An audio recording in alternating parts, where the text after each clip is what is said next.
গুন্ডাদের সাথে লড়াই করে তেজকে বাঁচাতেই তেজের মন জিতে নিল সুধা। সম্পূর্ণ জানতে ভিডিওটিতে একটি লাইক করে প্রথম থেকেই দেখতে থাকো। গল্পের শুরুতেই দেখা যায় তেজ চুপচাপ খাবারটা খেয়ে নিয়েছে। সুধা তখন বলে, আপনাকে অসংখ্য ধন্যবাদ, আপনি যে বাচ্চাদের সাথে খাবারটা খেয়েছেন আমার ভালো লাগছে। তেজ তখন বলে, হ্যাঁ আমি বাচ্চাগুলোর সাথে খাবার খেতে বাধ্য হলাম, কারণ আমি যদি খাবারটা না খেতাম তাহলে ওদেরও আর খাওয়া হতো না, সেই জন্যই আমি এটা করেছি। আর আপনাদের পরিবারের সবাই যেভাবে আমাকে আমার মাথাটাকে ঘুরিয়ে দেওয়ার চেষ্টা করছে সেটা হবে না, আমাকে বোঝানোর চেষ্টা করছে। আমি খুব ভালো মতন জানি আপনাদের পরিবার একটা ঠক জোচ্চোরের পরিবার, কোনোদিনও আমি এই পরিবারে আসতে চাই না, শুধু বাধ্য হয়ে এসেছি। সুধা বলে, মিস্টার বসু মল্লিক, আপনি আমার পরিবারকে এইভাবে অপমান করতে পারেন না। কেন এইভাবে অপমান করছেন? আমার পরিবার আপনার কি ক্ষতি করেছে? বরং সম্বন্ধটা আপনার ঠাম্মি নিয়ে এসেছিল, আমার পরিবার নিয়ে যায়নি। তখনই তেজ বলে, আমার ঠাম্মি নিয়ে এসেছিল কারণ আমার ঠাম্মি তখনও জানতো না, এখনও জানে না যে আপনি একজন ডিভোর্সি মেয়ে। যদি সেটা কখনো জানে বা জানতে পারে তাহলে যে কি হতে চলেছে আমি নিজেও জানি না। কিন্তু আপনার পরিবার যেভাবে আমাকে তোল্লাই দিচ্ছে, আমাকে মাথায় রাখছে, দেখাচ্ছে, সেটা আমি খুব ভালো মতন বুঝতে পারছি যে আপনার পরিবার ঠিক কতটা পরিমাণে সাংঘাতিক। যতই ম্যানিপুলেট করার চেষ্টা করুক না কেন, কিচ্ছু করতে পারবে না। আমি আর আপনাদের পরিবারের ফাঁদে পা দেব না। তখনই একটা কথা শোনার পরেই সুধার খুব খারাপ লাগে আর বলে, আমার পরিবার ঠকজোচ্চোর, আমার পরিবার দুমুখ। আমার তো মনে হয় সব থেকে বড় দুমুখ যদি কেউ থাকে মিস্টার বসু মল্লিক, সেটা হলেন আপনি। আপনি আমার সামনে একরকম ব্যবহার করছেন আর পরিবারের সবার সামনে অন্যরকম ব্যবহার করছেন। কি বোঝাতে চাইছেন? যে আপনি খুব ভালো, আপনি অনেক মহান, কিন্তু আপনার আসল রূপটা কি সেটা তো আমি খুব ভালো মতন জানি। আপনি তাহলে কেন বলে দিচ্ছেন না ঠাম্মিকে?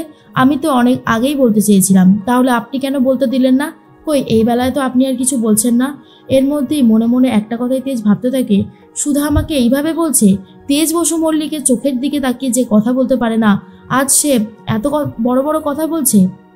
এর মধ্যেই সুধা বলে, দেখুন আমি কিন্তু মিথ্যেবাদী নই। আমি আপনার পরিবারকে অনেকবার বলার চেষ্টা করেছিলাম, এমনকি আপনাকে চিঠি লিখেও পাঠিয়েছি, তরিতাকে বলেছি, জানি না কেন তরিতা অস্বীকার করছে।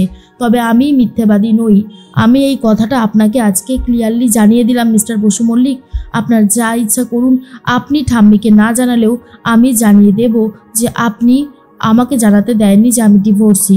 আর এটা শোনার পরেই তেজ বলে, বড্ড বেশি বাড়াবাড়ি করছেন সুধা। অন্যদিকে কাতলা আর নন্টে দুজন মিলে কথা বলতে থাকে। নন্টে তখন বলে, দাদা ওই তেজ বসু মল্লিকের বড্ড তেজ, ওই তেজ কি করে ভেঙে দিতে হয় সেটা আমিও খুব ভালো মতন জানি। সবার সামনে দুবার আমাদের গায়ে হাত তুলেছে। ও কি ভেবেছে এখান থেকে পার পেয়ে যাবে? এখন আমাদের পাড়াতে এসেছে, এখন আর আমি কোনোভাবেই ওকে ছাড়বো না। তখন কাতলা বলে, তাহলে আজকে বাগবাজারেই শেষ করে দিই, কি বলিস? তখনই নন্টে বলে, দাদা আমার মনে হয় সেটা করলেই খুব ভালো হবে, আর এটা আমাদেরকে করে যেতেই হবে। তেজ বসু মল্লিক যখনই বাড়ি থেকে বেরোবে তখনই ওকে শেষ করে দেওয়া হবে, আমি ওর ওপর নজর রাখছি। আর তখনই কাতলা বলে, ঠিক আছে। অন্যদিকে সুধার সাথে কথা বলতে থাকে তেজ আর বলে, আমি এক্ষুনি চলে যাচ্ছি এই বাড়ি থেকে, আর কখনোই আসবো না এই বাড়ির কারোর সামনে দাঁড়াবো না, কারোর কোনো কথা শুনবো না, ঠাম্মিকে গিয়ে সত্যিটা বলে দেবো। এই বলেই তেজ বেরিয়ে চলে যায়। আর তখনই খুব ভেঙে পড়ছে সুধা। এর মধ্যেই ঠাম্মি আর সুধার মা বলতে থাকে, জামাই জামাই তুমি কোথায় যাচ্ছ? তেজ বলে চলে যায়, আমি আর এই বাড়িতে কখনোই আসবো না। এর মধ্যেই সুধাকে সবাই মিলে জিজ্ঞেস করে, নাচ জামাই ওইভাবে চলে গেল কেন রে সুধা? কি হয়েছে দিদিভাই আমাকে বলতো? সুধা তখন বলে, উনি আর কখনোই এই বাড়িতে আসবে না ঠাম্মি, উনি আমাকে ছেড়ে চলে গেছে। জেঠিমণি বলে, হ্যাঁ রে সুধা, তোর কি আর কোনোদিনও কাণ্ডজ্ঞান হবে না? আর কত তুই আমাদের পরিবারটাকে জ্বালাবি বলতো? কি শুরু করেছিস তুই? সুধা বলে, চুপ করো জেঠিমণি, চুপ করো, আর আমাকে এইভাবে বলো না, আমার যে কষ্ট হয় তোমরা সেটা বোঝো। সুধা বই এইরকমভাবে কোনো দিন কারোর কাছে অপমানিত হয়নি যতটা এখন হচ্ছে। আমি ঠকজোচ্চোর নই।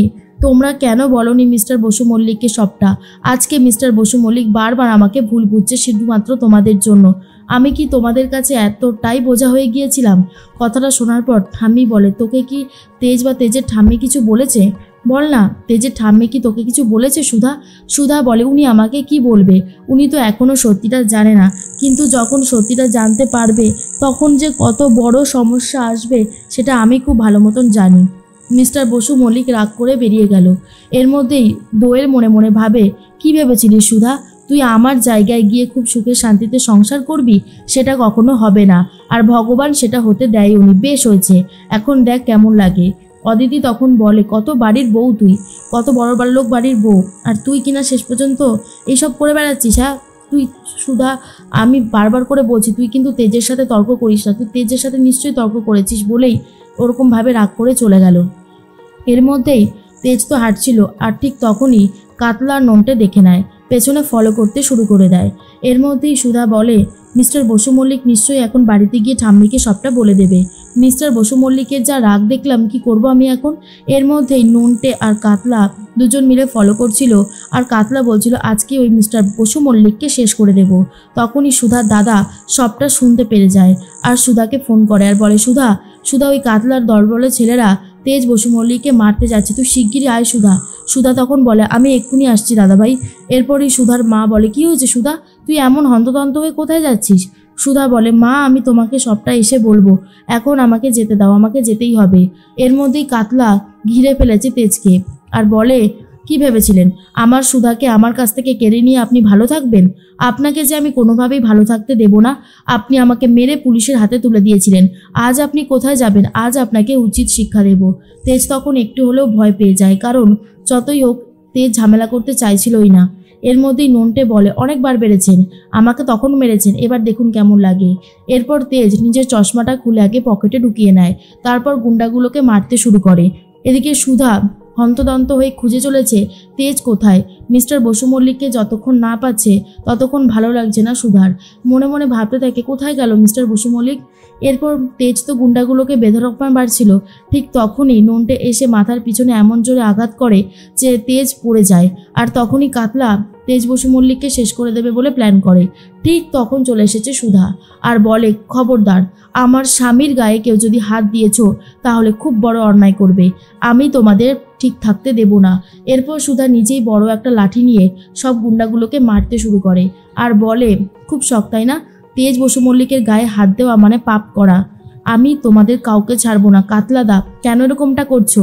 আর তখন কাতলা বলে, সুধা তুমি তো শুধু আমার ছিলে, তুমি এই লোকটার কোনোদিন হতে পারো না। তেজ তখন বলে, সুধা সুধা আপনি এখানে কেন এলেন? আপনি চলে যান সুধা, আপনি এখান থেকে চলে যান। সুধা বলে, আমি এখান থেকে কোথাও যাব না মিস্টার বসু মল্লিক, আমি আপনার পাশে সবসময় আছি। এর মধ্যেই কাতলা তখন সুধাকে টাচ করতে চাইলে সুধা কাতলাকে মারতে থাকে, চড় মারতে থাকে আর বলে, খবরদার, গায়ে হাত দেওয়ার চেষ্টা করলে তার ফল খুব একটা ভালো হবে না।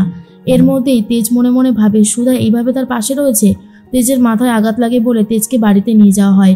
এরপর অবস্থা খুব খারাপ হয়ে যাওয়ায় ঝিনুক বলে, ওই বাড়ির ঠাম্মিকে তো খবর দিতে হবে রে দিদিভাই, জামাইবাবুর এই অবস্থা হয়েছে। সুধা বলে, হ্যাঁ আমি এক্ষুনি যাচ্ছি। ঠিক তখনই তেজ বারণ করার বলে, আমি বলেছিলাম না আপনাকে কোথাও যেতে দেবো না, ঠাম্মিকেও বলতে দেবো না, আমি কিছুতেই বলতে দেবো না। আর এটা শোনার পর সুধা বুঝতে পারে তেজের রাগ কিছুটা হলেও কমেছে।